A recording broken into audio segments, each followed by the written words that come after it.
Élection 2023, voici mon exhortation en tant qu'acteur politique.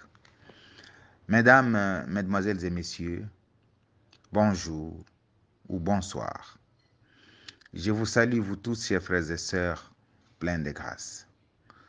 En effet, allant droit au but et parlant du processus électoral en République démocratique du Congo, voici ma réflexion qui est soumise à l'épreuve de toute critique.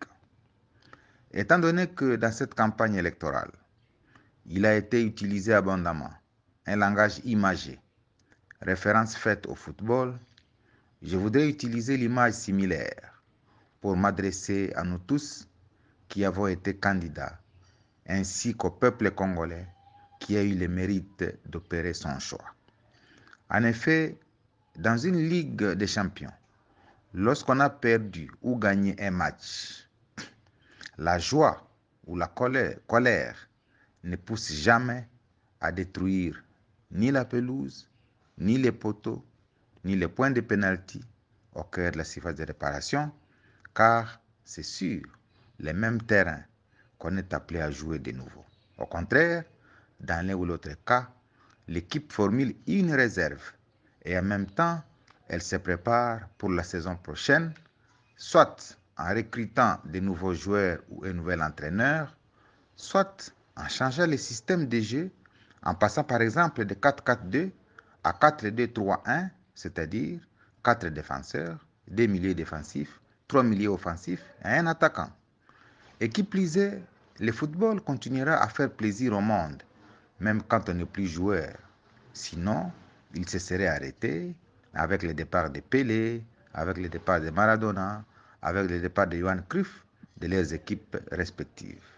Et plus récemment encore, le football se serait arrêté avec le départ de Messi du FC Barcelone ou de Cristiano du Real Madrid. Mesdames, Mesdemoiselles et Messieurs, ce pays nous appartient à nous tous. Il ne doit pas exister seulement quand les jeux dominent, c'est-à-dire je suis ou je ne suis pas aux affaires. Quand je suis ou je ne suis pas aux affaires, c'est la fin du monde. Quand j'ai ou n'ai pas gagné, c'est la fin du monde. Non, la RDC n'appartient ni aux gagnants pour s'enorgueillir, ni aux perdants pour chercher à les détruire. Ce pays a existé avant notre génération et nous avons l'obligation de le léguer à notre tour aux générations suivantes en y ajoutant les meilleurs de nous-mêmes. Soyons élégants, car le ciel ne tombe jamais sur la tête quand l'un ou l'autre n'a pas un mandat électif.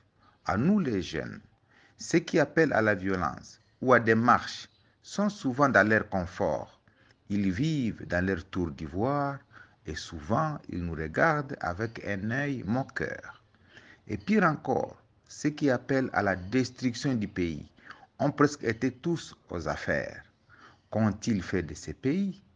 Ont-ils donné du miel aux Congolais? Comment a été la gestion des uns et des autres?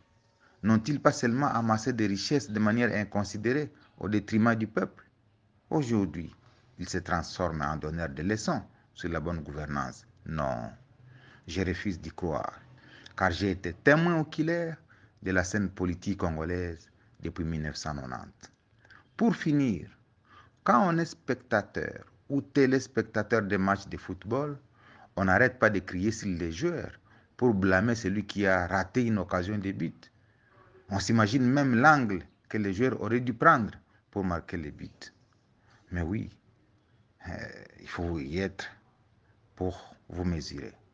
Mais quitte si on vous fait entrer au stade pour jouer à la même place?